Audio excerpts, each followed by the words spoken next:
All right, friends. For this direction, I am going to assign the Google Draw as a separate assignment, so you don't have to link from here. It will be an additional assignment underneath today's assignment. It will say like Tuesday, April 7th, Google Draw. Okay? So after to do your Google Draw of your car, you will have to go out of this slideshow, go to Google Classroom underneath today's date, Tuesday, April 7th, and you will find the Tuesday, April 7th Google Draw for science. Okay? You will turn that in as a separate, different assignment from this one.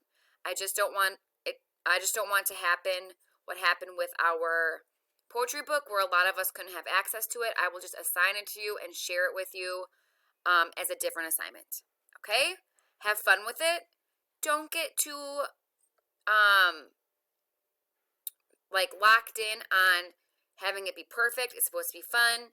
It's a nice way for you to practice Google Draw and to have fun drawing a car that you would like. Okay?